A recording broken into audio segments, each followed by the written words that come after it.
Bom dia, boa tarde, boa noite. Eu sou o Rafael Costa, jornalista e repórter do portal Vozes Comunidades. E esse é o podcast do Vozes Comunidades, que é uma produção de áudios do projeto Artigo 19 com o Perifa Connection. E a gente vai falar hoje sobre eleições do ano de 2022. A gente vai falar um pouquinho sobre cobertura do primeiro turno, como é que foi aquela transição entre o primeiro e o segundo, né? Aquele mês que foi uma correria gritante, gigantesca, como é que foi o segundo turno e como é que foi o resultado das eleições. E quem está comigo aqui, para me ajudar nessa missão... Achei que ia esquecer de mim. Não, capaz, né? É a Tainá de Souza, que também é jornalista e repórter do Vozes Comunidades, do portal, do impresso, e agora ela está indo para o audiovisual. Fala aí, Tainá. Volta e meia a gente faz um bico no audiovisual, né?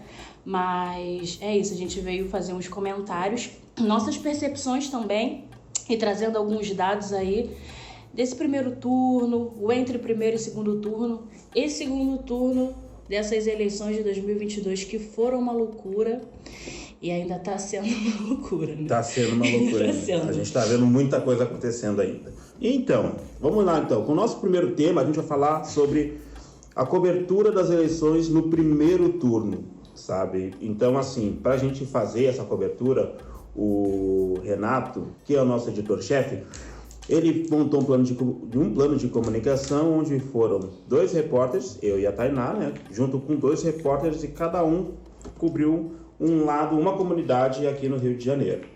Eu, Rafael, fui para o Vidigal e para o Complexo da Penha, e a Tainá foi para o Complexo Alemão. Isso, primeiro turno, Complexo do Alemão. E aí, assim, durante o dia, a gente, então, fomos atrás de pessoas que estavam indo votar, sei lá, pela primeira vez, pegar algumas curiosidades, né, também, assim, de tanto pessoas que estavam indo pela primeira vez, como também pessoas que já não precisavam mais exercer o direito do voto, mas ainda assim foram até as suas sessões eleitorais.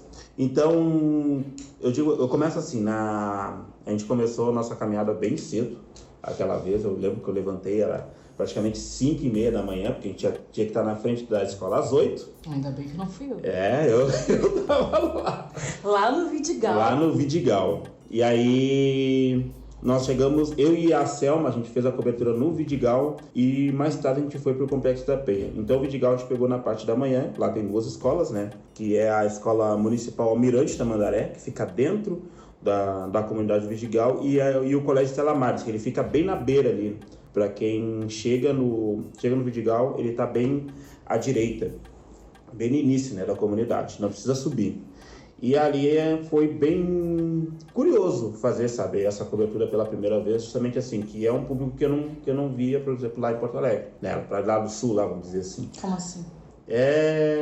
Sei lá, comportamentos bem diferentes, né? Aí, claro, tem aqueles comportamentos iguais, que o pessoal que vai muito cedo para votar e tudo mais. Sim. Mas aqui é aquilo, sabe? Que tem gente que tem que subir bastante, né? Sim. E aqui não é lombinho assim, é lá em cima, né? Uma coisa bem íngreme. A gente encontrou já algumas pessoas, não sei como é que foi. Como tu fez na parte da tarde, durante a manhã eu encontrei muito idoso na fila para começar a votar logo cedo. Né, que eu acho que o pessoal estava, vamos dizer assim, ansioso para votar. Ainda mais que a gente teve esse clima de eleições assim, bem impactante, né? O que tu achou? À tarde eu não vi muito idoso, não. Foi bem difícil, inclusive. Eu até falava assim com a Vilma, que era a fotógrafa que estava comigo, a Vilma Ribeiro. E aí eu falei assim, seria legal a gente entrevistar uma velhinha, né, que já tem uma idade avançada, que não precisa estar aqui obrigatoriamente votando, mas faz questão. Isso não era fácil de achar. Achava muito jovem, na nossa faixa etária, assim, entre os 20 e tanto, 30 e tanto. E aí, uma curiosidade que pegou pra mim no primeiro e no segundo turno, que eu peguei a partir da tarde, né, de meio-dia até as 5 da tarde. Só que no primeiro turno, eu não sei se isso aconteceu no Brasil inteiro, mas no Rio de Janeiro foi o caos, que as urnas fecharam às 7 horas da noite, porque tinha fila... A biometria, né? Sim.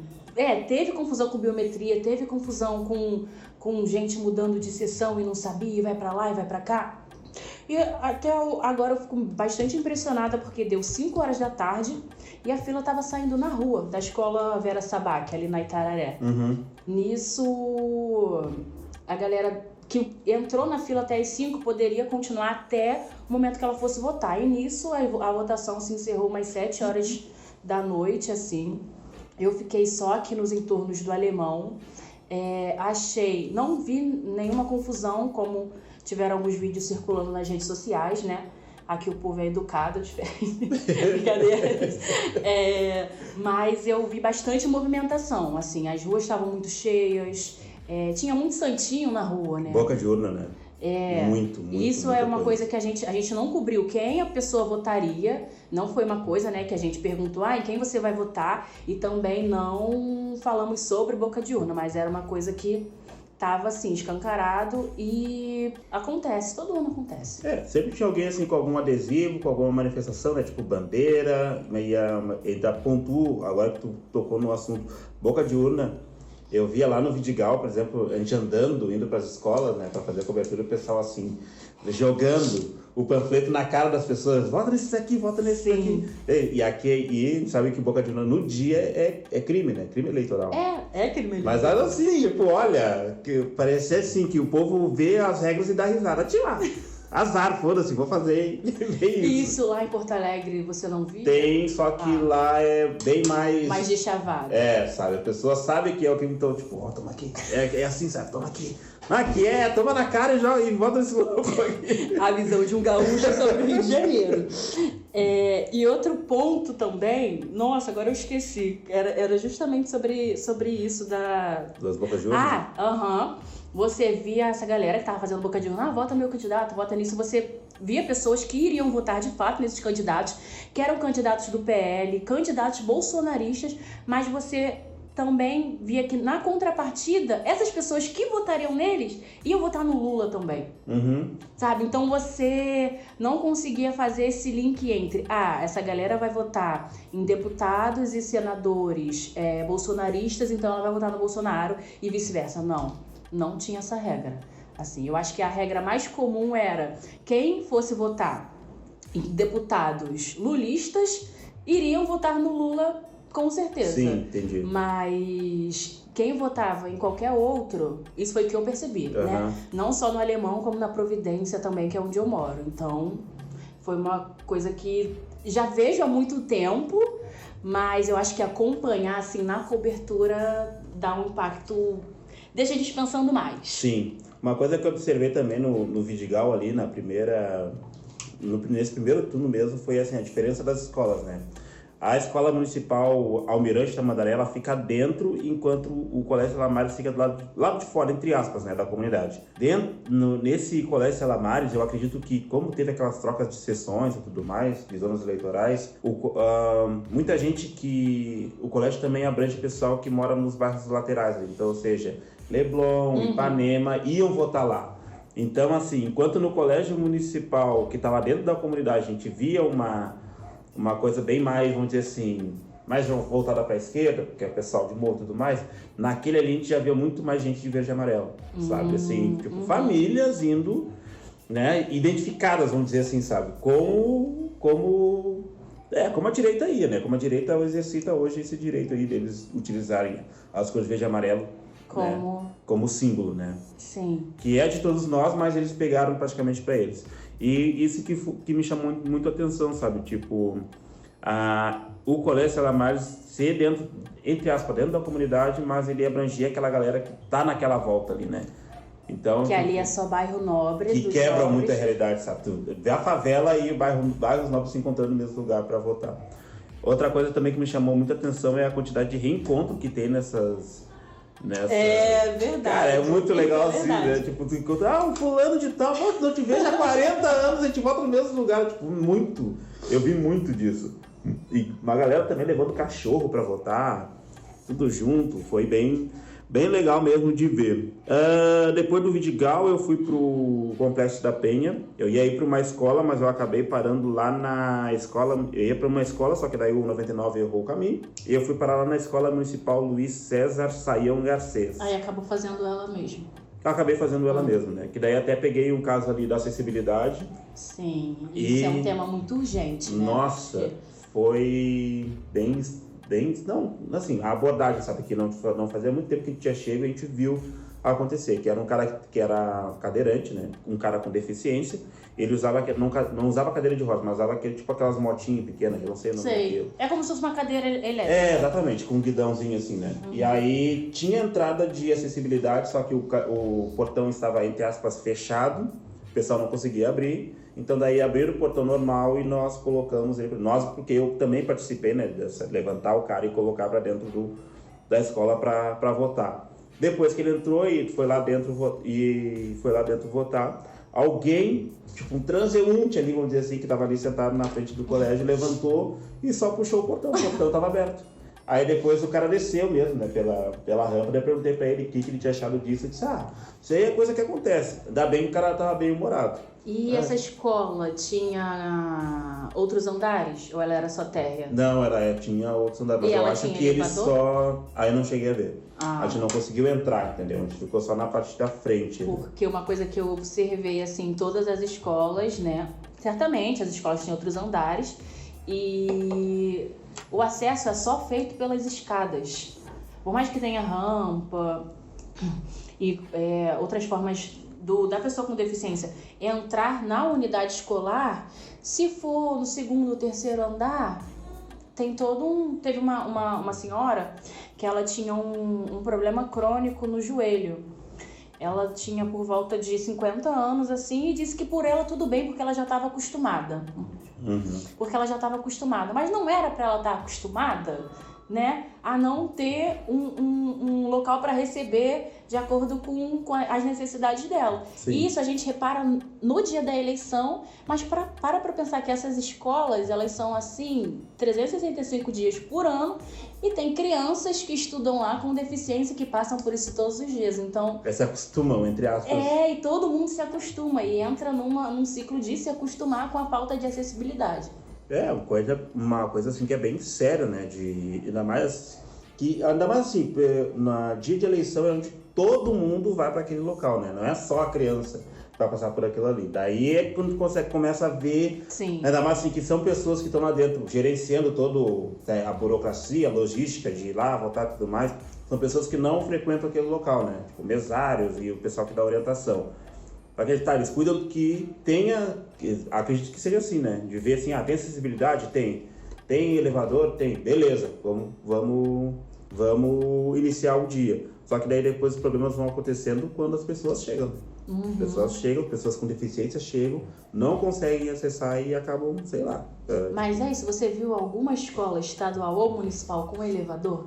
Ou um elevador sim, mas funcionando? O elevador funcionando, não. Eu acho que nesse colégio Salamares tinha um elevador, mas não vi ele funcionando, não vi eles utilizarem o elevador. Mas o pessoal estava utilizando bastante cadeira de roda e tudo mais para utilizar as rampas. Na Vera Sabá, o elevador estava funcionando no primeiro turno. Certo. Já no segundo, mas aí a gente entra nessa discussão no outro bloco, porque foi uma cena muito revoltante e triste, assim.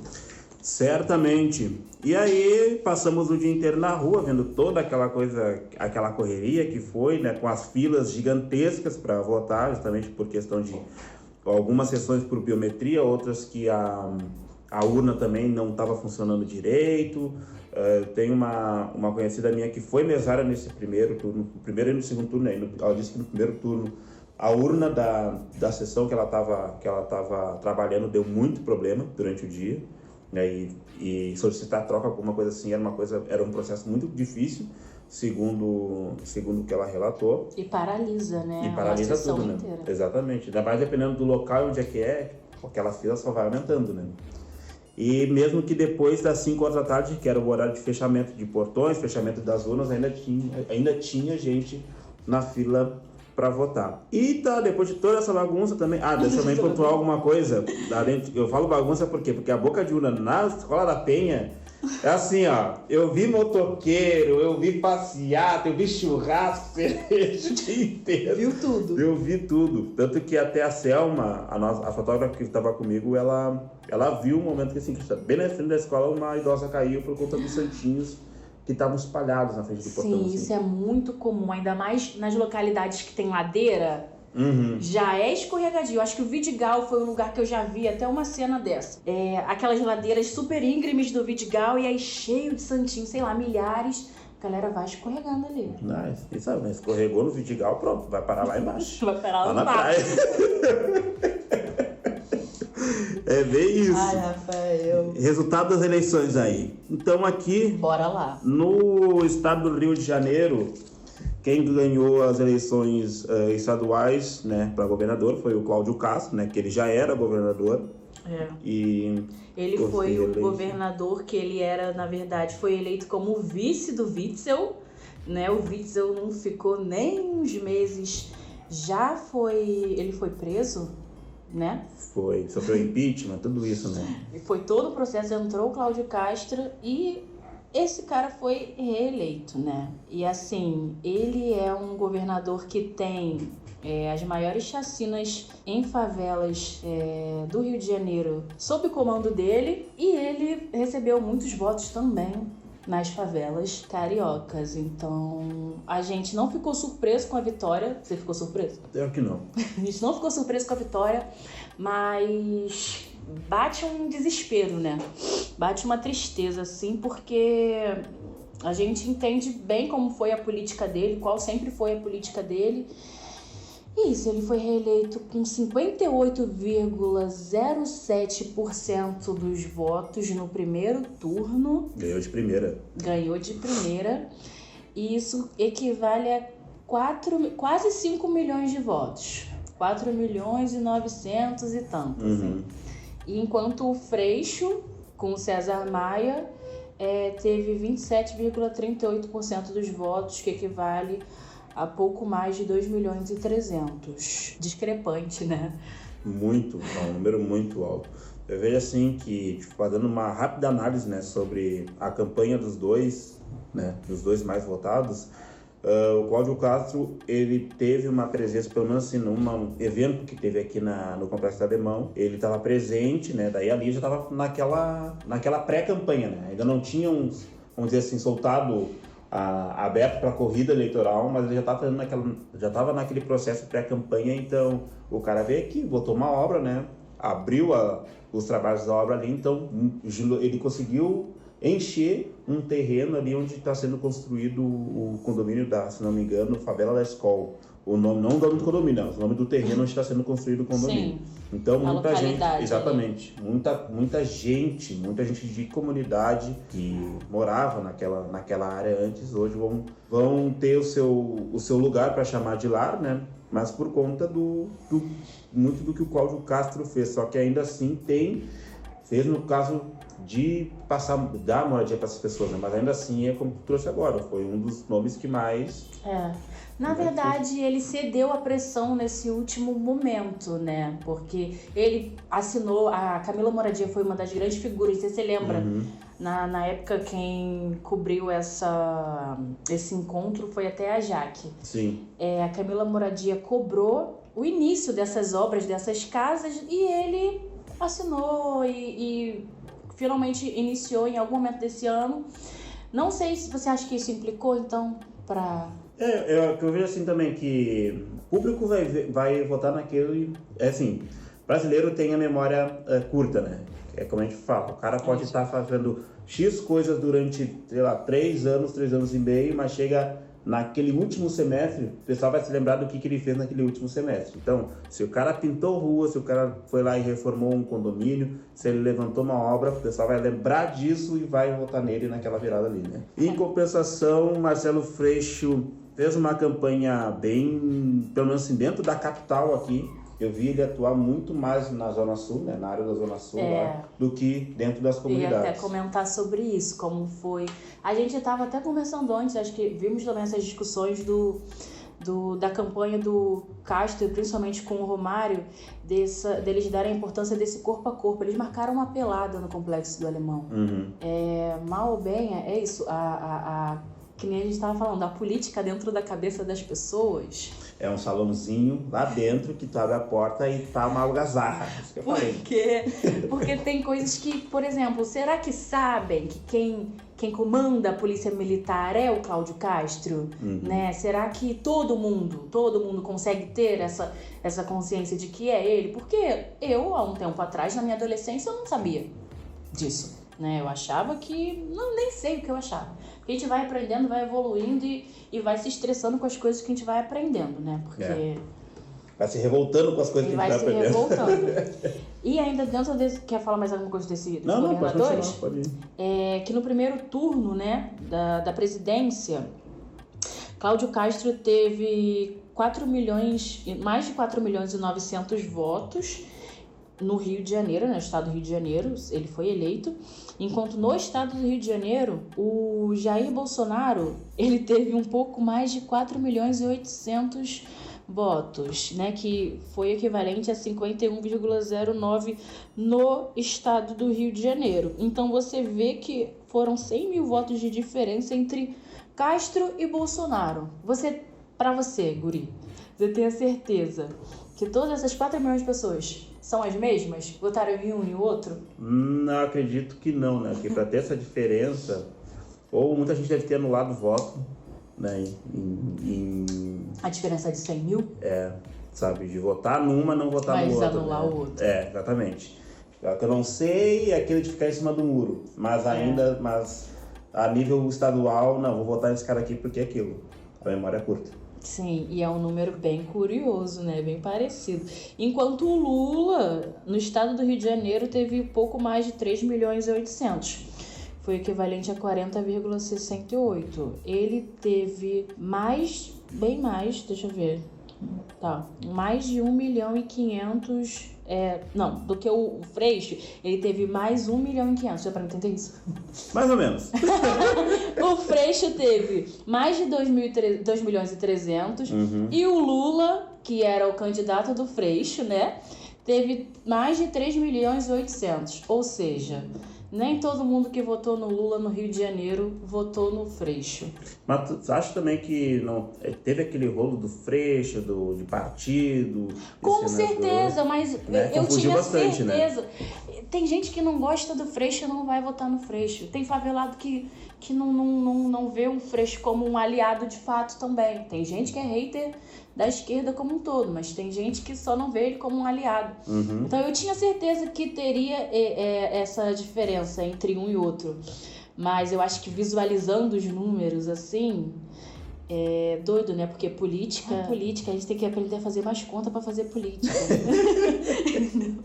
Acho que é isso. Beleza, então. Daqui a pouco então a gente volta, vamos fazer um break rápido. A gente vai falar sobre aquela temporada, aquele tempo ali entre o primeiro e o segundo turno. Encerrou o primeiro turno, o que aconteceu durante esse um mês, né, até chegar ao segundo turno. Então a gente vai falar sobre como é que foi as campanhas, o que a gente acompanhou um pouquinho dos debates também, que a gente não viu muito, mas a gente ficou muito nos memes, né, que é isso. A internet consegue se mover bastante pelos memes. A gente consegue também saber fatos através de memes, né? Quem viu do início ao fim o debate foi minha avó, Dona Raimunda. Aquela ali era viciada no Lula, ainda tá de um jeito que a gente tem que acompanhar tudo com ela. Mas é isso, mais de 64 anos. Ela não vai ver meme, ela vai ver a televisão. Exatamente. Vamos falar também um pouquinho do Lula no Alemão, quando ele esteve aqui no Complexo Alemão e fez uma caminhada também para algumas outras comunidades aqui do Rio de Janeiro. E mais alguns tópicos que teremos a seguir. Não sai daí.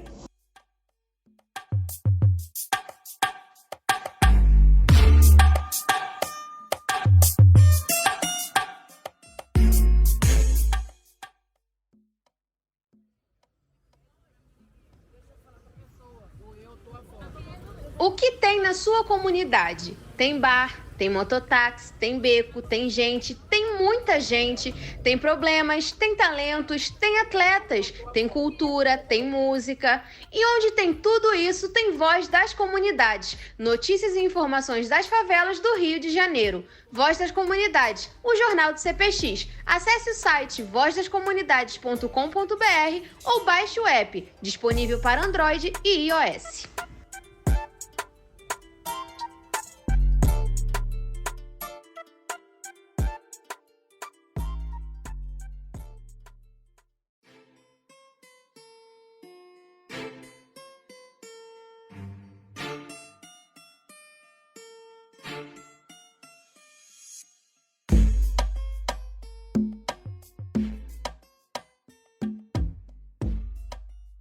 Voltamos, Tainá.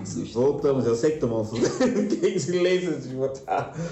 Voltamos então com o nosso segundo bloco, o bloco 2, pra gente falar sobre entre o primeiro e o segundo turno, como é que foi aquela correria. Aquela guerra, né? Muita discussão, mesa de bar. Muitas fake news. Tudo, surgiu de tudo ali. Então, sim, pra gente... Opa, quase que nós quebramos a mesa do chefe agora, mas vamos dar. Vamos começar assim, ó, falando sobre a campanha do segundo turno em si, sabe? Vamos pegar num geral, mas depois a gente destaca pontos que a gente observou, né, nesse tempo. Mas assim, a campanha do segundo turno, pelo que eu vi, ela foi muito mais impactante. Foi. Né? E vai, continua. Tá bom. E foi muito... o pessoal pegou suas armas e foram pra rua mesmo, né? É muito adesivo do Lula, nasceu aquele Lula e Alckmin, foi muito pra rua, via o pessoal se distribuindo muito. Você falou em arma, eu lembrei do Roberto Jefferson, mas quem vai falar isso não é a gente? Daqui a pouco nós teremos um comentário a respeito disso. Mas, assim, acho que teve muito... Os adesivos foram... Eles, brotaram, sabe? Parece que abriram um buraco e de lá começaram a tirar adesivos tanto do lado da esquerda como também do lado da direita. Né? Porque tinha muita gente que estava com medo de sair com adesivo do Lula. Eu. Né? Eu também, mas aí tu saía na rua no dia da eleição e tava lá. O pessoal nem era data de eleição, né? Mas assim, aquele período, o pessoal já tava habituado a andar. O que tu acha? O que tu achou? O que tu viu? A campanha do segundo turno, né? Eu acho que eu começaria... A gente falou de meme antes de terminar o último bloco. E aquele meme relacionado ao apoio do Ciro Gomes ao Lula. Não sei se você viu aquele vídeo antigo da Xuxa com a Angélica. Então, que todo mundo quer que a gente seja inimiga, mas também não somos amigas. Mas a gente vai construir uma relação.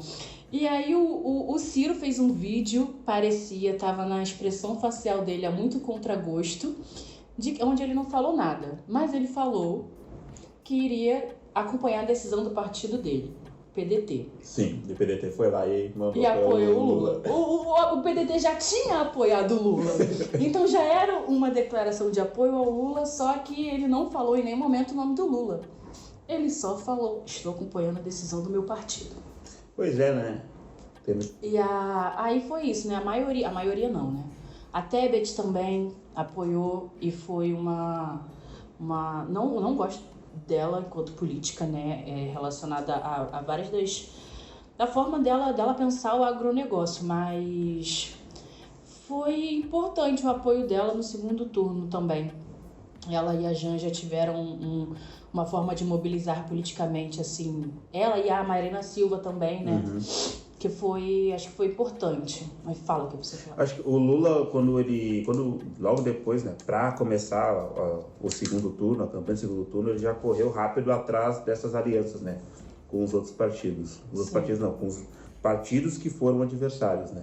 Enquanto o Bolsonaro, ele continuou naquela reta dele com aquele pensamento muito mais, sabe, uma coisa bem mais centralizada, assim, né? Só nós da direita aqui, é só nós do PL. Eu acho que o único que apoiava ele, né, que era praticamente o fantoche, era aquele padre Kelman lá, que apareceu aos 45 do segundo tempo no primeiro turno, né? Porque ele entrou no lugar do Roberto Jefferson, que caiu por conta da lei da ficha limpa. E aí acabou... Padre Kelman, que não é padre. Exatamente. A gente tem que deixar isso aqui exatamente registrado. E aí ele apenas ficou fazendo, sei lá, parece que estava ali só pra... é uma cortina de fumaça, né? Ou é aquilo. Enquanto o cara tá correndo, ele tá, chamando atenção pra ele, dando cobertura pro Bolsonaro. Né? Foi muito disso. Mas aí já no segundo turno teve... já não tinha mais esse pessoal agora já só estava muito mais como apoio, né? Mas ainda assim, como o Lula conseguiu reunir muito das pessoas que estavam em ênfase no primeiro turno e o Bolsonaro ficou só numa reta, então isso, claro, né, ajudou muito na campanha dele.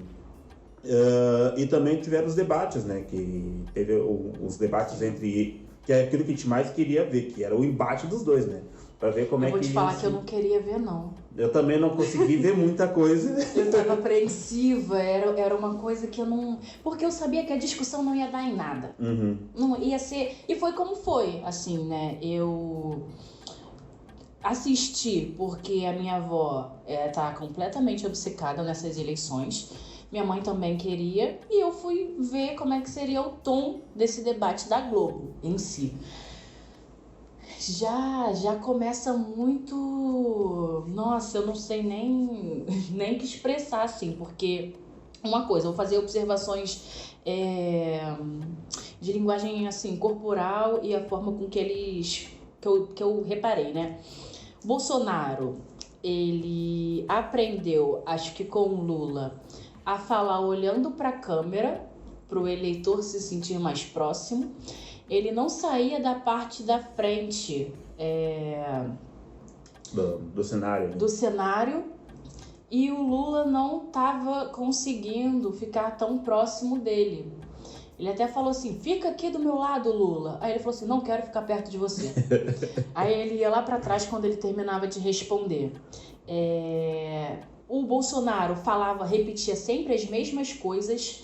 Parecia que para entrar na cabeça daqueles eleitores indecisos, palavras-chave que são relacionadas a fake news também, né? Uhum. Então foi um debate que assim não serviu para nada além de sentir muita vergonha. Sim. Né? E medo caso ele fosse eleito, porque é surreal. E depois eu quero comentar também sobre essa fala do Bolsonaro que ele sempre traz sobre a censura da mídia, quando a gente quer falar, na verdade, sobre regulamentação. Mas isso acho que deixo mais à frente. Sim, tu acha que o Bolsonaro ele adotou uma postura bem mais...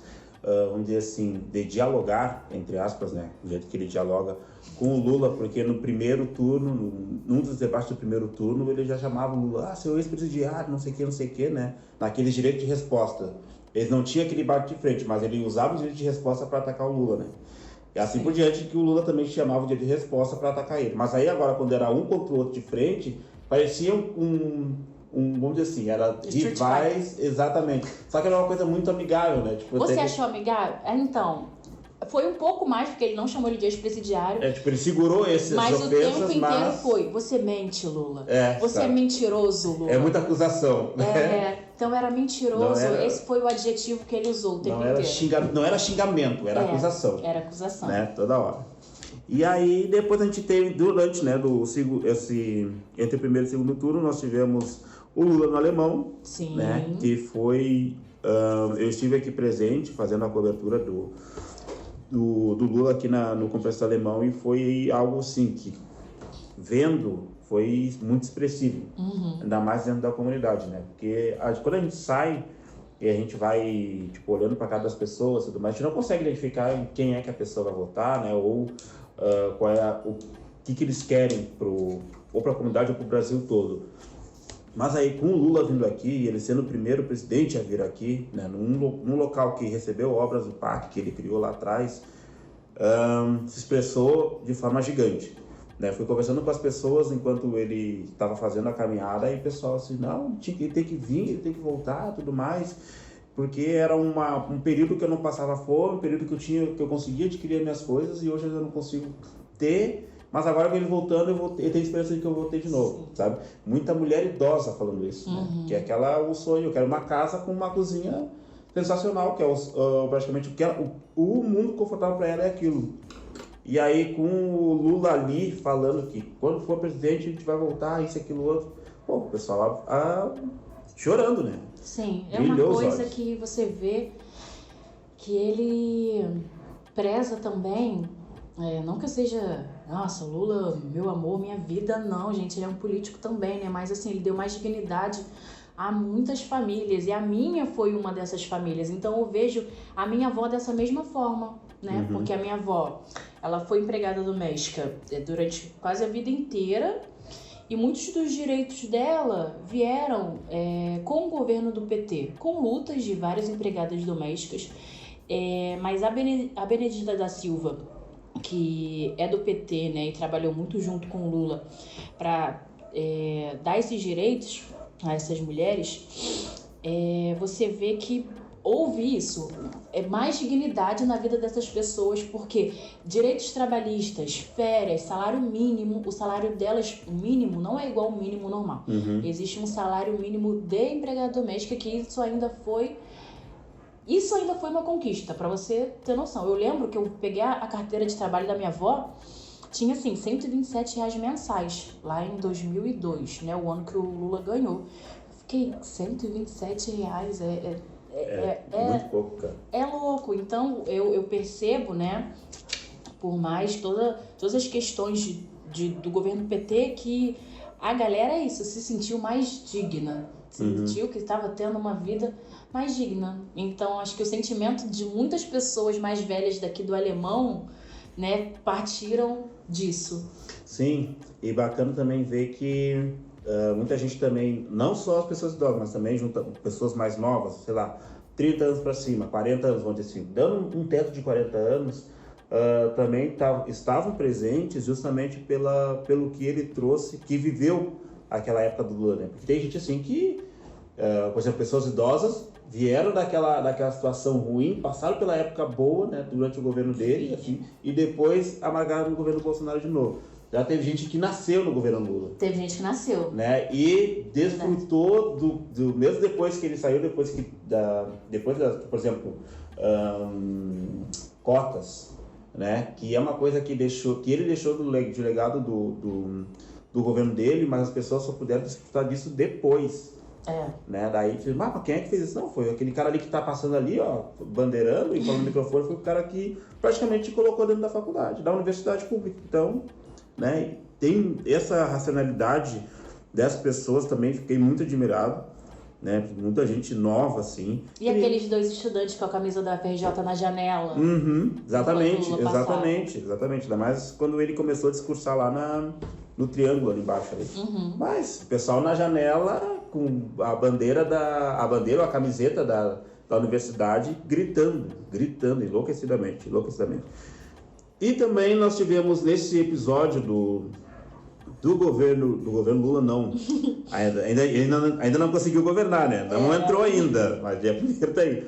Mas durante essa visita dele aqui no Alemão, se criou uma polêmica gigante, né? Ao boné que ele estava usando. Que foi um presente dos organizadores do evento, né? Dos organizadores não, desculpa, dos voluntários do evento.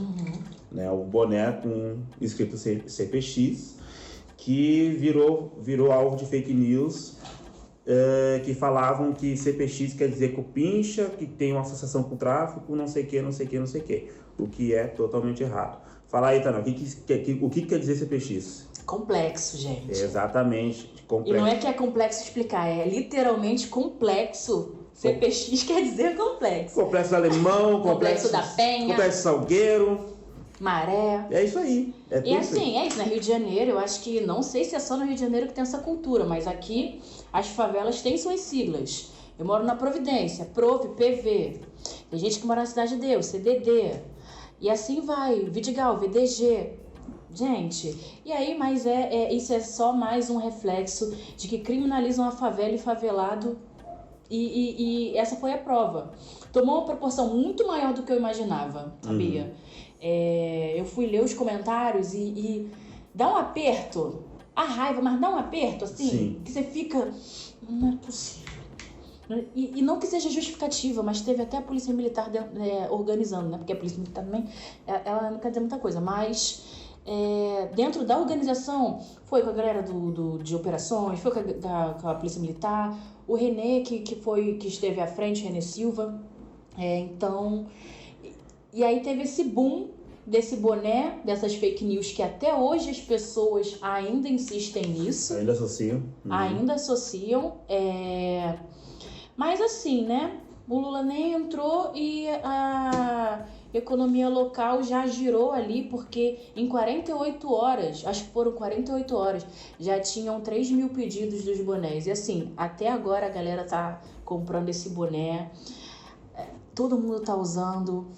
Fábio Porchat, Xuxa, são vários brasileiros super influentes, então assim, o tiro saiu pela culatra, eu acho. Exatamente. Marcelo Adnet também pegou. O Adnet, que veio aqui inclusive veio também. Aqui, inclusive, uns dias depois do Pintando 7, um evento do Voz Comunidades para as crianças, ele veio aqui, pegou o boné dele. Acho que o Diego do Flamengo, né, também teve aqui, acho que ele levou também. O Hamilton ganhou um boné do CPX. O Hamilton ganhou no CPX, cara. E aí, tem vários modelos, sabe? É só entrar em contato com Voz Comunidades para adquirir o teu. Ainda tem. A gente vendeu no boné. No podcast. Mas eu lembro que quando deu essa explosão dessa fake news, foi no mesmo dia, né? O Lula foi embora, então a gente estava aqui na Casa Voz comemorando o sucesso do evento, né? Que envolvia muita questão de segurança, né? Então participou a polícia, participou acho que o pessoal dos bombeiros, estava junto também, várias reuniões do pessoal para organizar essa visita aqui. E aí depois que o Lula foi embora para o outro compromisso, o pessoal dos voluntários e do Voz Comunidade em si, né? A gente pegou o nosso momento para descansar, né? Porque a gente levantou cedo, a gente veio para cá bem cedo para organizar tudo. E aí eu não tinha visto que a fake news tinha saído no mesmo dia. Eu só lembro que quando virou o dia, eu acordei 5h30 da manhã, se não me engano, para bater texto dizendo que CPX é complexo, né? Porque... Cara, explicar o óbvio para as pessoas. Exatamente, porque eu fui ver o grupo lá, né, do nosso grupo de pautas bem depois, assim, tipo, eu cheguei em casa morto de cansado, olhei e disse, não é possível que isso esteja acontecendo, mas não consegui bater texto, então eu acordei cedo para colocar desmentir, né, essa fake news, mas ainda assim já tinha vários portais já estavam dando notícia, né, que CPX quer dizer complexo, não tem nada a ver com o tráfico de drogas ou alguma coisa do tipo. Bom, a gente vai ter uma palavrinha agora do nosso coordenador do portal do Voz Comunidades, que é o Jonas de Andrade. Ele vai falar um pouquinho sobre alguns fatos que tiveram durante esse meio tempo, né, entre essa pré-campanha do segundo turno, essa campanha do segundo turno. E daqui a pouco a gente volta com o bloco 3 para a gente falar sobre a cobertura do segundo turno e logo depois a gente meio que vai se despedindo. Mas, tá? Fica aí, não desliga o podcast, pausa então agora, né? Mas não abandona a gente.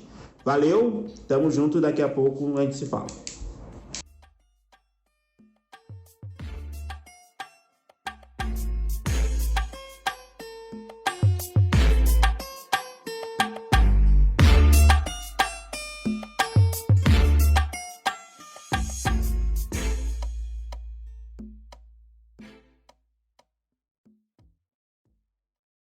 Estas eleições foram atípicas. Muitas questões aconteceram.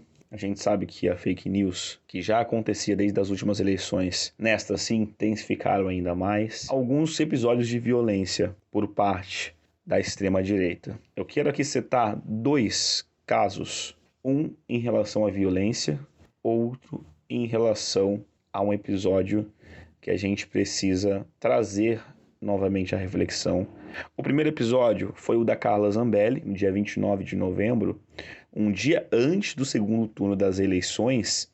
Ela foi filmada em um momento em que ela saca uma arma e começa a correr atrás de Luan Araújo, um jornalista apoiador do PT, um homem negro, em um bar nos Jardins, uma área nobre da capital paulista.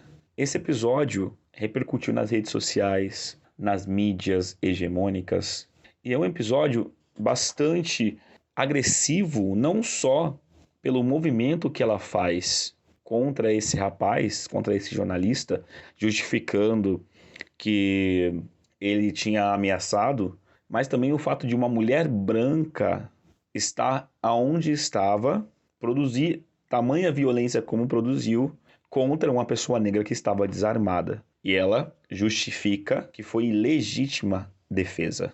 Agora imagina se alguma coisa acontece e essa arma dispara. Seria mais um homem negro morto por uma pessoa branca. E mais do que isso, seria uma violência política de ódio realizada contra alguém que apoia a democracia, que apoia um candidato que foi eleito democraticamente. Esse episódio ele é grave não só pelo fato de que é necessário haver uma investigação formal para que não seja arquivado o caso em relação um possível crime de porte ilegal e disparo de arma de fogo. Uma parlamentar como ela ter uma postura como aquela que nós vimos no vídeo é de uma violência, é de uma preocupação tão grande, porque a gente sabe que houve episódios anteriores em que pessoas que tinham ideologias diferentes se agrediram, inclusive episódios de morte de pessoas que morreram por extremistas da extrema-direita.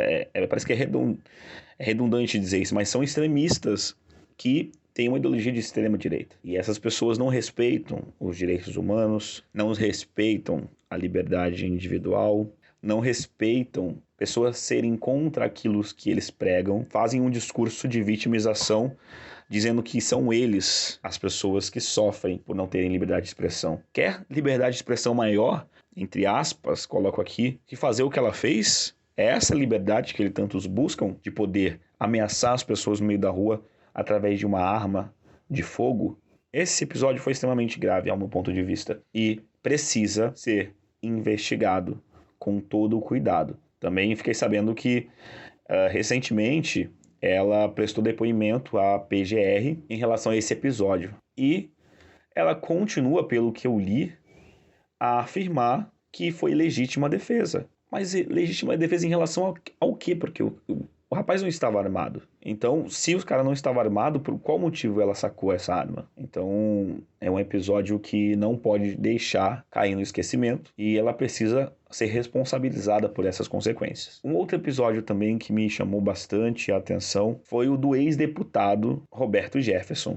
Vocês lembram do vídeo em que a gente viu Roberto Jefferson, que fez o que fez? Vocês puderam acompanhar nos noticiários. Ele atirou e jogou granada nos agentes da Polícia Federal e depois estava papeando com eles, tentando justificar as ações em meio a risadas dos próprios envolvidos. Agora eu te pergunto, se fosse dentro de uma favela, dentro de uma periferia, essa seria a ação que a PF teria tomado?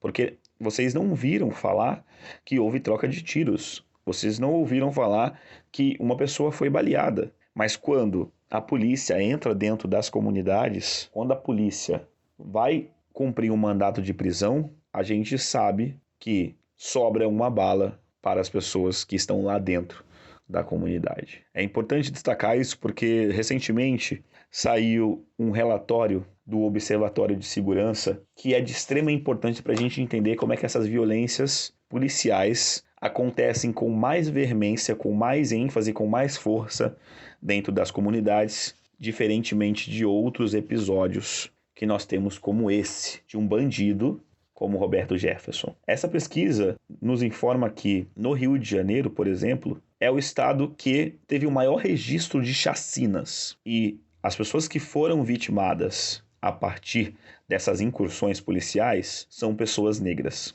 O estado registra 2 mortes de pessoas negras assassinadas pela polícia por dia. Dos 57 registros policiais com 3 vítimas ou mais, 30 deles apresentam totalidade de vítimas negras. E isso acontece não só na cidade do Rio de Janeiro, mas na Baixada Fluminense também acontece com bastante frequência. Essas mortes e esses corpos que tombam, esses corpos que caem, são corpos negros. A gente precisa observar que os 2 casos precisam de um recorte racial. E isso a gente vê na prática quando nós observamos quem são esses corpos. Um homem branco, rico, privilegiado, criminoso, é levado para cadeia, para prisão, sem qualquer tipo de lesão. Não estou dizendo aqui que ele merecia levar um tiro, a questão não é essa. A questão que eu coloco é que, quando se trata de favelas e periferias, a bala sempre encontra um alvo. E nesses casos não aconteceu. O que aconteceu, muito pelo contrário. As pessoas que estavam ali cumprindo o mandado de prisão conversaram com o bandido. Isso repercutiu nas redes sociais e nas mídias. Então é essa questão que eu quero tratar aqui. Esse episódio foi importante para nós entendermos essas dimensões e refletirmos como tem sido a segurança pública, as políticas de segurança pública implementadas pelo Estado, não só no Rio de Janeiro, mas em outros estados do país também. E esse episódio, ele tem que ser usado justamente para compreendermos que sim, algumas pessoas são exterminadas simplesmente pelo fato de serem quem são e o corpo que habitam. E esse corpo é um corpo negro, é um corpo favelado, é um corpo com condição menos privilegiada, é um corpo que está sempre vulnerável.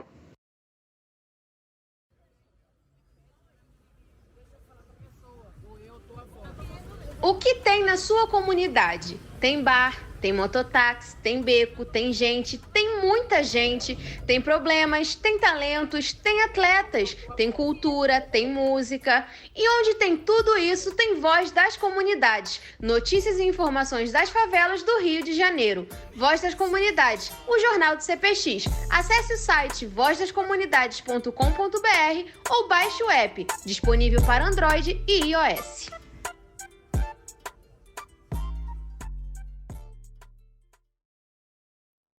Gravar? Peraí, Já tá gravando? Ligou as máquinas? Apertou aí? Deu? um Minuto, tá. Vou esperar o minuto da Tainá, que ela tá fazendo stories. Isso aí você vai cortar, né? Eu vou Tá. pensar. Vou pensar se corta ou não. Deu? Aham, tô Então abrindo tá. o arquivinho.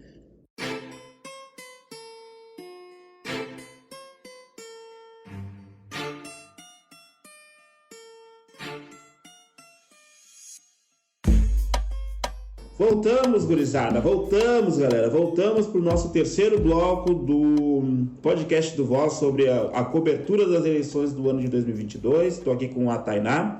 E a gente está chegando... Esse é o nosso Bora terceiro lá. bloco, é o bloco final, tá bom?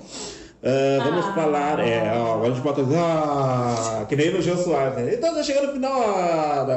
é só o terceiro bloco. Vamos lá. Vamos fechar então. Vamos começar então falando sobre como é que foi a nossa cobertura do segundo turno das eleições, tá? Foi uma coisa bem parecida com a primeira. Sim. E sabe, a gente pegou algumas escolas diferentes, né? A gente pegou locais diferentes do primeiro turno. A gente também observou diferenças, né? Vamos colocar isso, pontuar as diferenças que a gente viu do primeiro pro segundo turno. Gritantes, né? E também falar sobre como é que foi o resultado nas eleições, como é que foi as reações das pessoas diante dos resultados que tivemos. E vamos que vamos, tá? Eu vou começar falando, tá? Porque você pegou a parte da manhã, né? Então Exatamente. vamos lá, ordem cronológica. Exato. Eu comecei a fazer a cobertura de manhã cedo na Rocinha, né? Um pouquinho antes de abrir a sessão eleitoral ali, que eu fiz a cobertura na escola, no CIEP 303, Ayrton Senna da Silva, na Rocinha, que fica bem na frente, né, da comunidade, do outro lado da passarela. E também, essa foi a primeira vez que eu fui na Rocinha, não tinha ido para lá ainda. E foi assim, foi curioso que já tinha uma fila imensa antes mesmo de abrir a sessão eleitoral, sabe? Tinha muito idoso, né? A gente encontrou ali na frente, estava eu e a Selma, né? Pontuar isso, estava eu e a Selma fazendo a Selma, que é a nossa fotógrafa. Nós estávamos fazendo a cobertura nessa localidade. E as diferenças que eu pude pontuar, que eu posso pontuar, né, do que eu vi, foi que muitas pessoas muitas pessoas foram para justificar o voto, né? Por mais que fosse só um candidato, né, que era só a eleição presidencial, muitas pessoas foram lá e iam direto para justificar voto. Aí, então, a gente pode colocar assim que tinha um número gigante de eleitores ou indecisos ou insatisfeitos, vamos dizer assim, né, com o resultado que tinha chegado até aquele momento, né, de dois candidatos. Então, isso foi um ponto que me chamou bastante atenção. Isso aí eu vi na Rocinha e também no Vidigal, que a gente foi depois. Muita gente também fazendo justificativa. Mas, em si, a movimentação na Rocinha estava uma coisa muito tranquila, né? Lá, a questão de acessibilidade que a gente pontuou no bloco anterior, né, nos blocos anteriores. Nessa escola eu vi assim que não vi elevador, mas tinha rampa, né, para as pessoas acessarem. E sem falar que a Rocinha é muito bonita, né?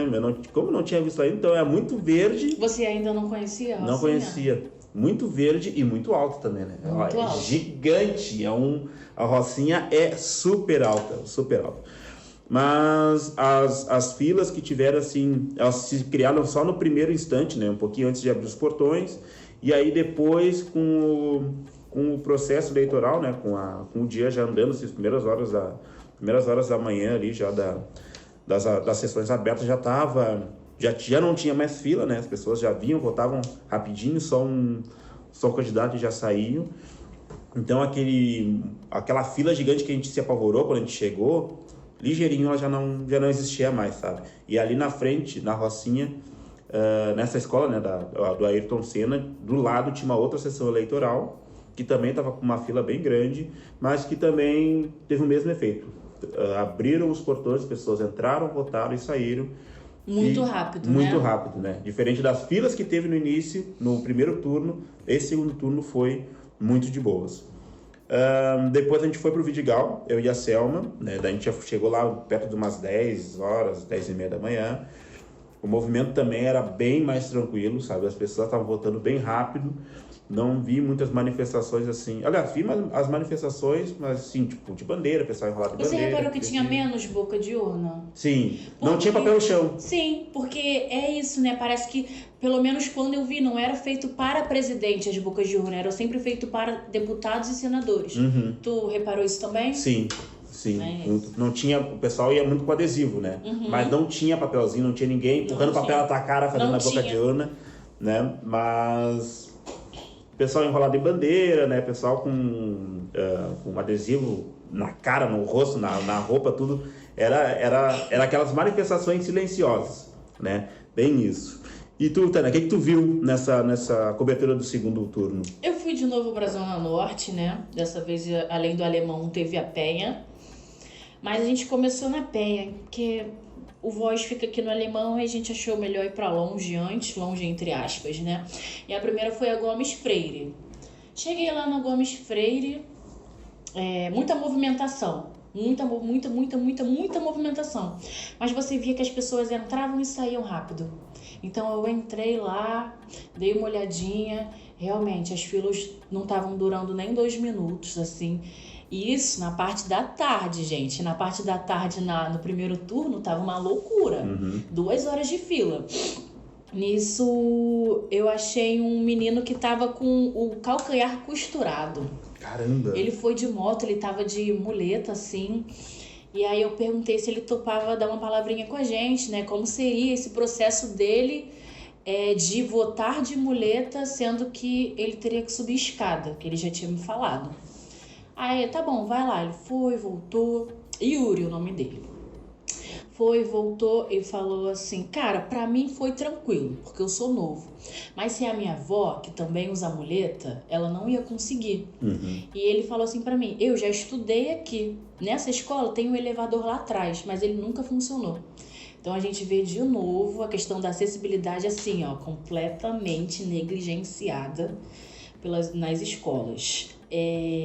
Lá teve isso que eu achei gritante, assim, mas que relacionado a tempo foi realmente muito rápido. Mas é isso. Escadas à beça, sem elevador. A outra foi a Vera Sabac de novo. Mas por quê? A Vera Sabac tem um elevador, também muito antigo, mas que estava funcionando no primeiro turno. Só que aí a gente recebeu uma denúncia de que ele não estava funcionando no segundo turno. A gente foi lá, perguntamos sobre o elevador, só falaram assim, não está funcionando. Aí eu falei, posso testar? Aí foi aquela comoção, ela quer testar, quer testar. Aí o policial falou, deixa só eu chamar o rapaz aqui responsável por ter aberto a escola. Aí eu fui lá, apertei o botãozinho, nem sinal realmente do elevador. E aí o responsável de abrir as salas para votação, ele falou assim, cara, então, esse elevador é muito velho e ele funciona quando ele quer. O primeiro turno tá funcionando, agora não está mais funcionando. Eu, é isso então? É isso, e fé. Sendo que quando a gente estava indo embora, eu e a Vilma, a gente ficou reparando lá dentro que tinha um cadeirante. E ele tava parado, conversando e tal, parecia que tava, rolando uma situação ali. Quando ele saiu, eu falei assim, ei, você conseguiu votar? Aí ele disse que não. Aí eu perguntei assim, você topa, então, dar uma entrevista pra gente? Aí parecia o pai dele, né? Tava levando a cadeira de roda. Ele falou assim, cara, a gente tá muito cansado, a gente tá com pressa, melhor não. Mas você via, o cara não conseguiu votar, porque o elevador não tava funcionando. Você via aquela, sabe? Uma tristeza, assim. Né? Uma tristeza no rosto dele. E o pai, uma revolta. Assim, mas é uma revolta de... Imagina quantas vezes ele passou por isso, sabe? Ele deixou de votar numa das eleições mais importantes que a gente teve, porque o elevador não estava funcionando. Sim, isso aí também, sabe, o que me ocorreu agora, sabe? Não sei se isso acontece ou não, que o TSE podia fazer, tipo, sei lá, enviar alguns técnicos não, alguns agentes para revisar tudo isso, né? Poderia. Né? Ver assim, vai lá na escola tal, ver se tá funcionando o elevador, se as salas estão, sei lá, são climatizadas, alguma coisa assim, né? Para ver se todas as pessoas daquela sessão, daquela zona eleitoral vão conseguir votar. E aí acontece esse tipo de coisa, né? Mas o que eles ligam é para as urnas, né? A obrigação deles, a princípio, parece que são as urnas e ponto. O que o policial que estava lá me falou a galera não sabe que dá para pedir acesso à sessão que fica aqui embaixo, né?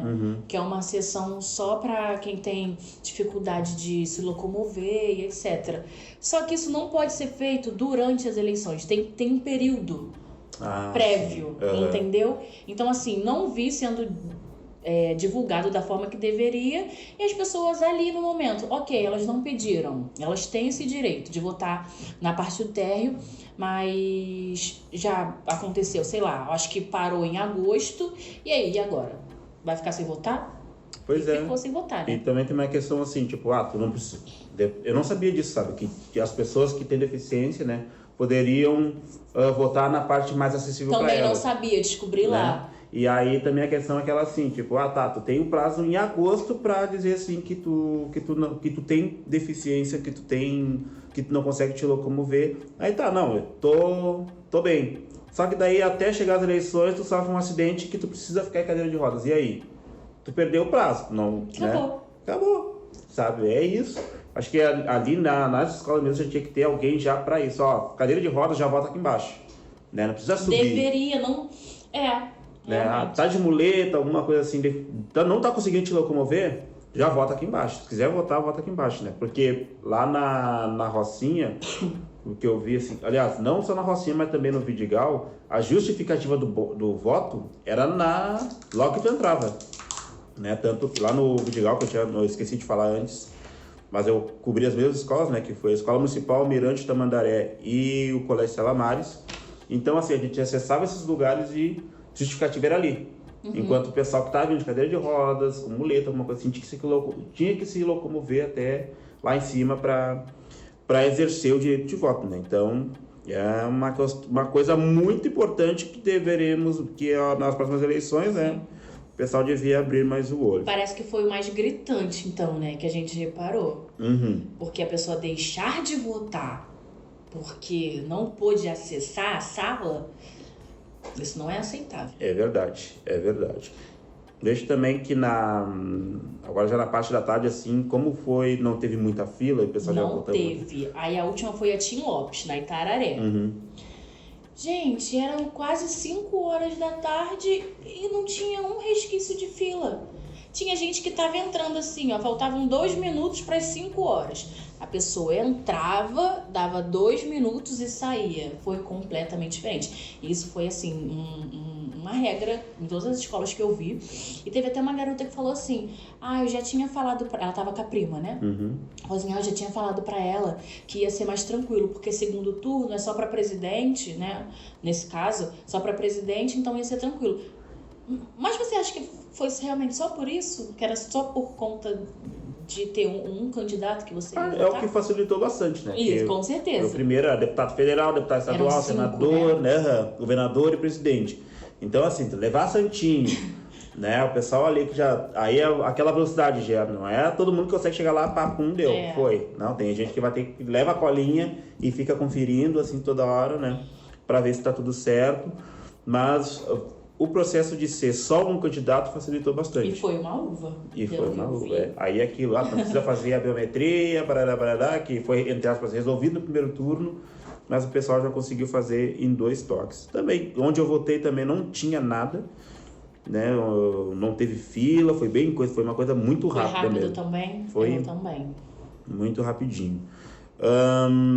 Aí tá, passou o dia. Uma coisa que eu observei também durante já ali, acho que umas 4 horas da tarde, que quando eu acho que eu tava finalizando, meio-dia e meio, que eu tava finalizando já a cobertura lá no Vidigal, o pessoal já tava saindo fazendo churrasco para acompanhar lá de fora, né? Com certeza, esse é o clima. É o clima das eleições. Que a gente tava confiante. E aí eu lembro assim que sei lá, as corridas de aplicativo, né, que a gente utiliza, para um valor para o deslocamento que eu queria fazer, dava normalmente, sei lá, uns 20, 30 reais, já tava dando 70, 80 reais, né? Porque era muito carro na rua. O pessoal ia lá, votava, né, ligeirinho, então, vamos pegar as coisas, vamos lá para tal lugar para acompanhar a apuração. Acredito que tenha tido muito disso. E aí veio o final do dia, né? Todo mundo acompanhou. Como é que tu acompanhou a apuração? Com a minha família. Eu, minha mãe, minha avó, a gente quase infartando. A minha avó com o guru aqui do YouTube que ela assiste. No YouTube, no ouvido aqui, como se fosse um rádio. A minha mãe, assim, atualizando o aplicativo do TSE a cada o resultado toda hora. E eu naquela loucura. Assim, mas foi apertado, né? Foi. Como é que você acompanhou a apuração? Eu tava em casa também com a galera ali, né? Com quem eu moro, e assim, aí o pessoal começou a ir pra lá, depois de votar, até uma das conhecidas que trabalhou como mesária, finalizou tudo e foi pra lá também. Araná. E aí depois foi aquilo, né? Quando abriu as urnas, já saiu o Jair Bolsonaro na frente, o pessoal já tava tenso. 1%! Olha de novo. 1% das urnas apuradas. Não, meu Deus, não vai dar certo. É isso. Mas aí o momento alto também foi quando deu a virada. Quando deu a virada, aquilo ali foi uma loucura. Sabe? Lá no prédio, assim, o pessoal entrou num parafuso. Então, começaram a soltar fogos quando o Lula virou lá na Providência. E eu fiquei chocada, porque eu nunca vi um apoio assim tão significativo nos outros dias, mas virou e aí começaram a soltar fogos. Eu via um morador aqui fazendo um churrasco comemorando e outro ali. Mas mesmo quando virou, eu ainda não comemorei. Sim, a gente tava... Porque era uma vitória... Era um avanço, né? Muito apertado. Que é aquilo, né? Quando iniciou, o Bolsonaro tava em cima, o Lula tava embaixo e começou assim, ó. Tipo, um descer e o outro subir. Mas era muito lento. Era muito lento. E aí, quando deu a virada, nossa. Mas em nenhum momento trocava. Então, era sempre o Lula subindo e o Bolsonaro descendo a cada atualização. Então, eu fiquei assim, vai dar certo. Mas eu só comemorei que deu certo quando deu 100%. Ah, tá. Quando deu a certeza... 50,9% agora... Nem quando virou ali, quando apareceu já Lula eleito ali, tu não tinha comemorado ainda? Cara, eu comemorei aqui no meu coração. Mas tava tensa, né? Tava tensa, eu não sei porquê. Teve até uma garota que falou assim, no Twitter: Bonner, eu só vou acreditar quando você falar. A gente tava acompanhando acho que era na Globo News, na CNN, alguma coisa assim. E aí, quando deu a virada, né? Porque foi assim, eu ouvi o pessoal gritando e foi bem na hora que eu atualizei. E gritei, virão, caralho, virão. E aí o pessoal começou a gritar, né? E aí eu consegui ouvir o pessoal no prédio, na vizinhança ali, gritando muito alto. Mas aí... E aí quando deu a vitória, como é que foi lá? Lá no morro? Então, aí veio a moto, começou a buzinar, aí aquelas bandeiras do Lula, né? Moto, carro, buzina pra lá, pra baixo. Eu comecei a gritar lá. Eu tenho duas janelas, não, tem algumas janelas, mas tem a que dá aqui pra rua Barroso e tem a que dá pro Farias. Eu fui primeiro no Farias, falei, mãe, tu grita lá, eu grito aqui. Gritei aqui no Farias, depois eu fui gritar no Barroso. E aí eu olhei assim embaixo da minha janela, tinha uma eleitora de Bolsonaro, assim, meio bolada, entendeu? Meio que esculachando quem votou no Lula. E aí, abafa. Dela bater nela? Não. Mas foi assim, não foi tão... uma comemoração tão... assim, animada que nem eu vi aqui no Alemão. Inclusive, na minha rua, eu acho que tem muito bolsonarista, porque a galera fechou o bar. Tu acredita nisso? Incrível. Os 2 bares foram os únicos, tem os 2 realmente. E fecharam o bar, mas fé pra isso, porque o Lula dia 1º vai tomar posse. Entendido. Lá em casa, bom, quando deu a vitória, né, o pessoal começou a chorar, a Naná começou a chorar, a gente começou a gritar, a gente já tava bêbado já, né, que é aquilo, né, a gente é jornalista, a gente se pode de segunda a sábado, domingo, que a gente também trabalhou, a gente não quer sustento. Mas até no dia que a gente trabalhou, a gente, Exato, né, e aí quando deu a vitória, sabe, eu comecei já a mandar áudio pra todo mundo, é isso aí, mandei um áudio no grupo da família, grupo de trabalho, grupo de todo mundo, sabe? E aí depois a gente saiu pra rua, a gente foi pra lá pra Glória ali, que é um antro de esquerda, né? Ali na Zona Sul. Praticamente. No Samba da Glória que teve lá, então lá eles sempre atuavam músicas a favor da campanha do Lula. E aí lá, olha, enquanto a gente tava indo pra lá, era gritaria toda hora. Tanto que se a gente fizesse esse podcast um dia depois, eu não ia ter voz. pra ficar apresentando. Mas olha, foi gigante, sabe? A comoção foi gigante. Mas o doido, assim, não doido, né? Mas você tá falando que foi um frisson na Glória, né? Zona Sul do Rio de Janeiro.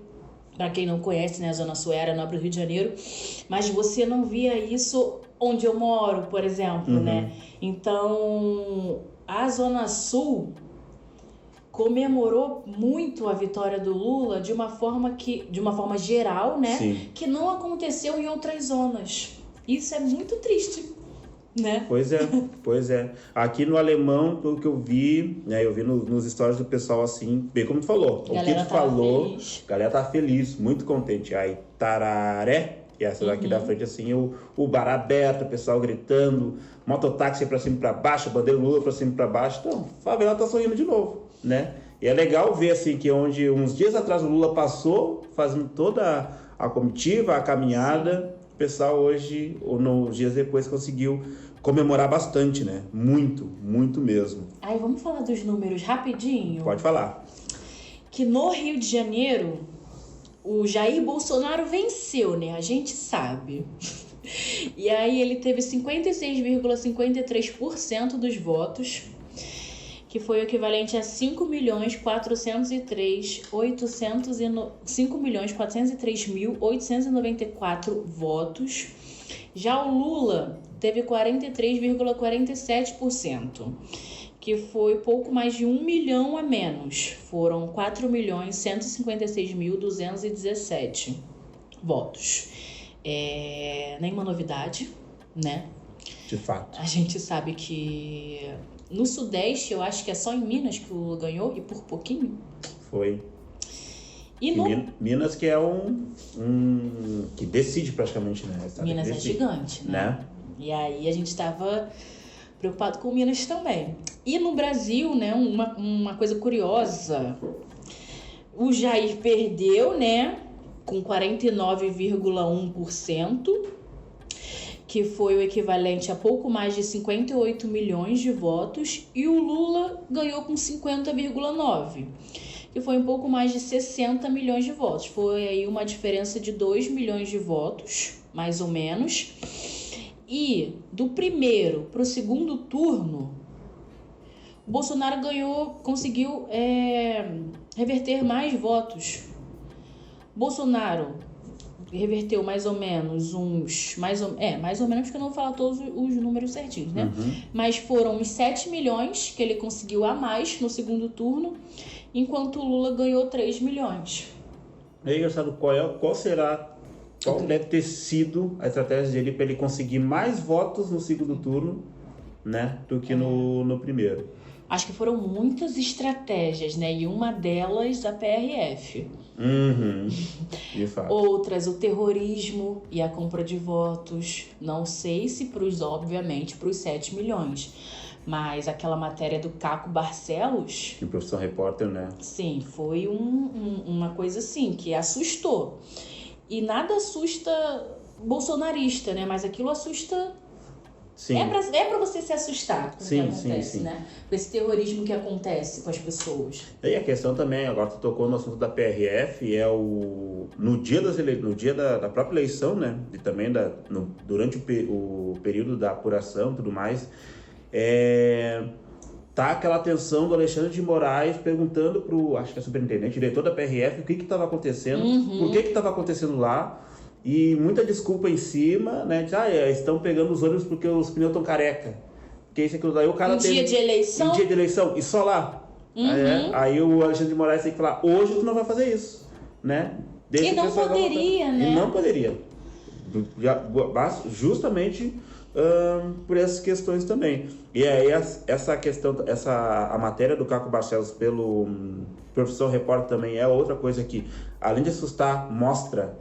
Né? Porque é que o cara chega lá numa reunião, o que é essa reunião aqui? E todo mundo foge. Ninguém sabe, não sei, tá, mas por que tá pegando nome? Não sei também, tá aí.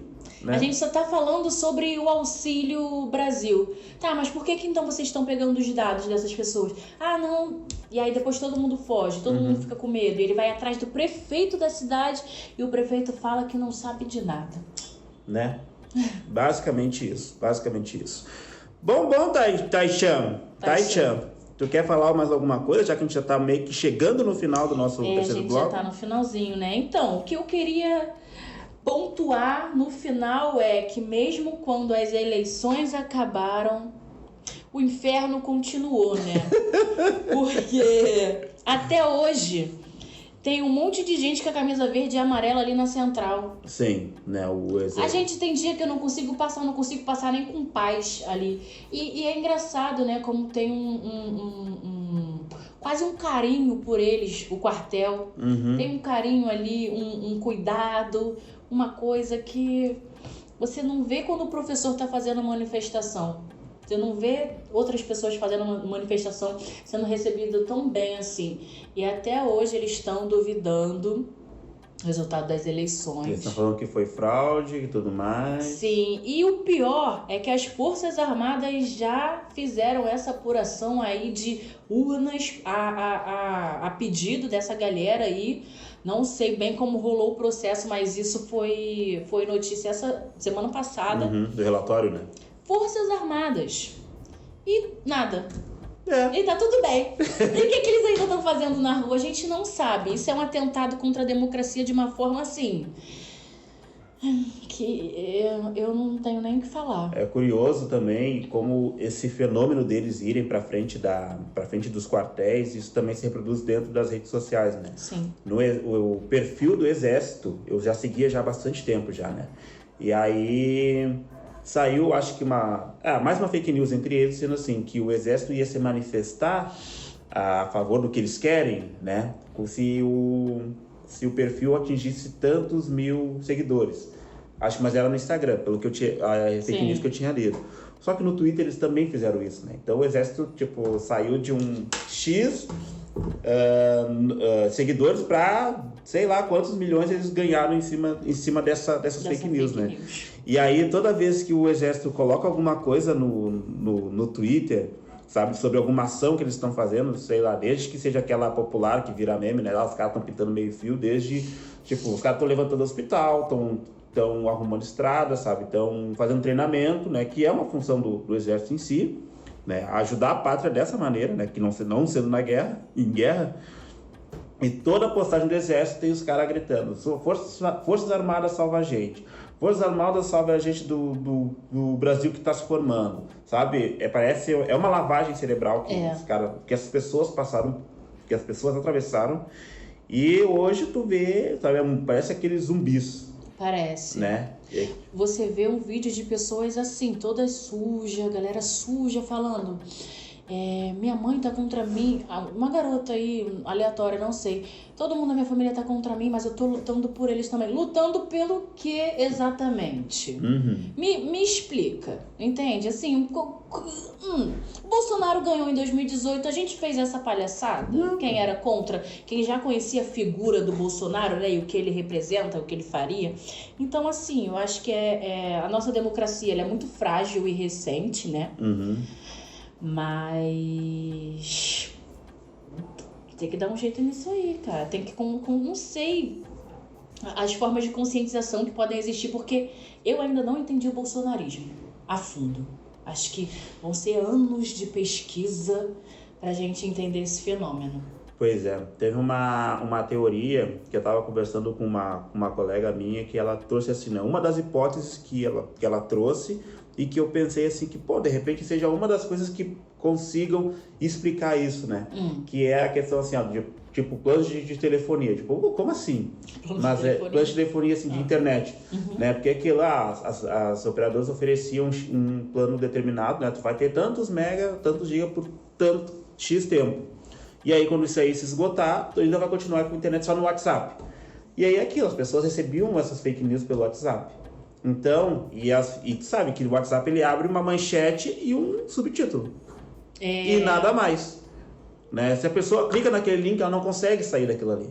Né? Ela não consegue ir para um outro lugar. Então, tu conseguindo fazer uma construção num título e num subtítulo e joga isso no WhatsApp, uma pessoa que não consegue acessar o link, pronto. Aí imagina a pessoa recebendo isso todo dia, durante um tempo gigante. E uma coisa de forma massiva, né? Vou te falar que a minha avó, eu fiquei muito orgulhosa, ela falando com a irmã dela, que tem parentes bolsonaristas, né? Mas a irmã dela ainda é meio confusa, mas votou no Lula, diz ela. Ela falou assim, Graça... Eu falando, não. Fulana, não acredita isso não, que é fake news. Você já viu algum jornal dando isso? Você já viu alguém publicando isso? Meu Deus, que fofinha. Minha avó tá desmentindo fake news. Tá desmentindo. Aí ela foi, parou de mandar o áudio e olhou assim pra mim. Estão falando que o Lula tá sumido porque ele morreu. Aí eu olhei assim, vó, isso é fake news e tal. Aí depois ela falou, eu sei. Aí ela voltou assim, ele tá sumido, né? Aí viu como mexe com a cabeça das pessoas? Sim, muito. Então... Ainda mais com pessoas que têm mais idade ainda, sabe? Sim. Que não tô vendo o cara na TV, o cara sumiu, e aí? Tipo, não, o cara tá descansando depois de correr pelo Brasil inteiro. Eu fui caçar a imagem dele pra minha avó. Bom, gente, é isso. Antes da gente terminar, né? Eu não sei se vai entrar, se não vai entrar, porque até agora o Jonas me mandou, mas tem uma manifestação dele agora, né? Como teve no último bloco, para ele fazer um comentário também sobre o que ele viu desse período pós-eleições, sabe? Tanto da reação pro lado da esquerda, como também pro lado da direita. Tá legal? Mas seguinte... Bom, deu um estalo aqui. Mas aí, se vai entrar a mensagem do Jonas, vai entrar agora. Pós-eleição, que a gente pode falar a respeito, não é? Tendo em vista os últimos acontecimentos. A gente viu como a democracia prevaleceu diante de todos os entraves, diante de todas as dificuldades, diante de todos os obstáculos que o Brasil passou devido a uma extrema-direita que, além de antidemocrática, flerta com o fascismo e com o autoritarismo. O pós-eleição demonstra o poder do povo brasileiro e, principalmente, como é fundamental que cada um de nós depositemos a nossa confiança por meio do voto nas urnas. A gente tem acompanhado nos últimos noticiários como a extrema-direita ainda não aceitou o fato de ter perdido as eleições. E mais do que isso, de não ter conseguido colocar completamente em prática o seu plano não só de desestabilizar a democracia brasileira, mas também manipular pessoas para que eles conseguissem sair vitoriosos. A gente pôde perceber, observando os vídeos que saíram nas redes sociais, que os bolsonaristas não ficaram felizes com as eleições e já estava previsto que eles iriam questionar o processo eleitoral e, consequentemente, as urnas eletrônicas. Eu, neste ano, fui a Brasília a convite do Redes Cordiais, junto do Voz das Comunidades, para entender não só como funciona o espaço do TSE lá, como também de que forma e qual é o funcionamento das urnas eletrônicas. E essa experiência me mostrou como nós temos um dos processos eleitorais mais eficazes do mundo. A gente não só sabe do resultado no mesmo dia, como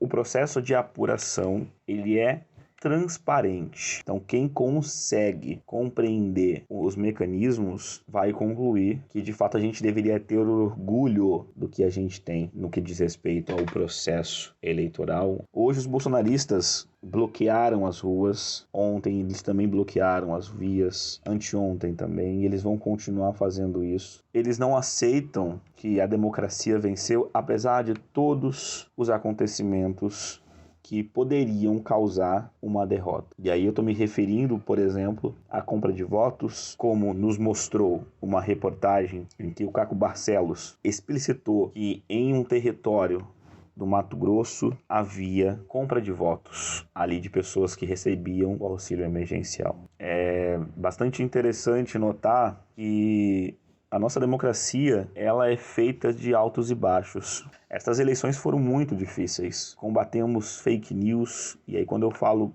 nós, estou me referindo não só ao trabalho dos jornalistas, mas também ao trabalho de determinados políticos e também o trabalho da própria equipe adversária, para que a máquina de fake news não afetasse completamente a sociedade brasileira. Então a gente analisa, a partir desse ponto de vista, que por trás desse patriotismo exacerbado, ou como o Lima Barreto costumava dizer, um ufanismo exacerbado, compreendemos que essas pessoas elas não são a favor do próprio país e querem o bem do país. Essas pessoas são a favor das próprias ideologias. Elas se cegam pela ideologia que elas acreditam. E quando a gente toma consciência de que esses movimentos antidemocráticos que pediram, por exemplo, intervenção militar, intervenção federal, devido a incentivos de empresários, a gente consegue compreender que o buraco é muito mais embaixo,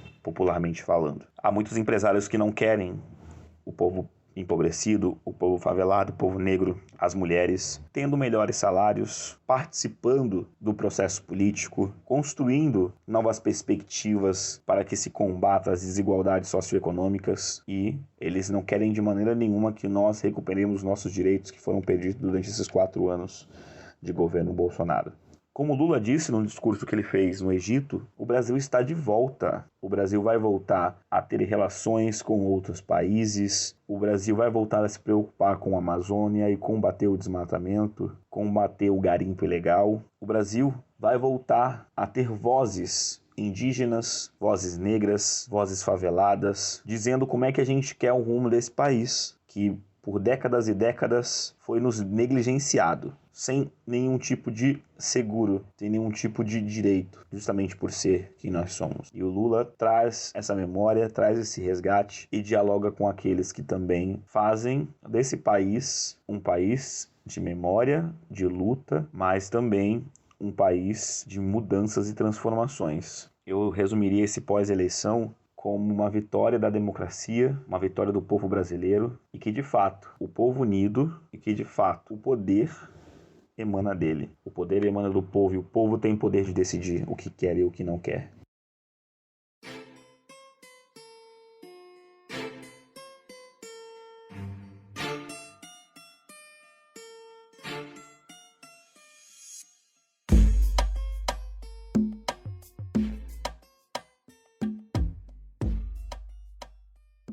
Bem isso. Então, agradecer a Tainá de Souza, que veio aqui, deu aulas, estava nervosa no início, mas deu aulas no acompanhamento do podcast. Valeu demais.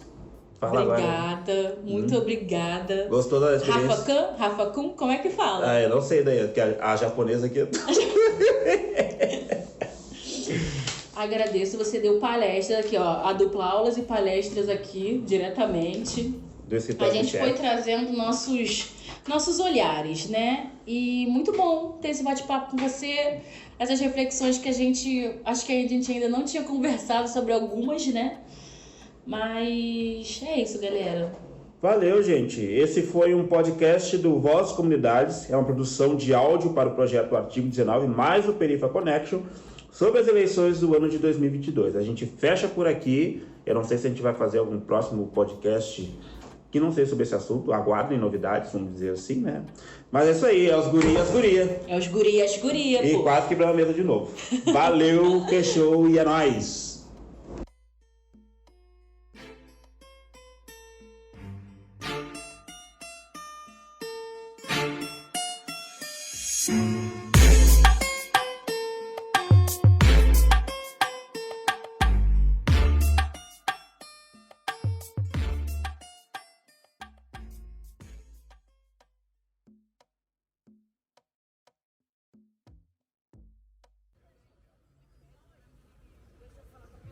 O que tem na sua comunidade? Tem bar, tem mototáxi, tem beco, tem gente, tem muita gente, tem problemas, tem talentos, tem atletas, tem cultura, tem música. E onde tem tudo isso, tem voz das comunidades, notícias e informações das favelas do Rio de Janeiro. Voz das Comunidades, o jornal do CPX. Acesse o site vozdascomunidades.com.br ou baixe o app, disponível para Android e iOS.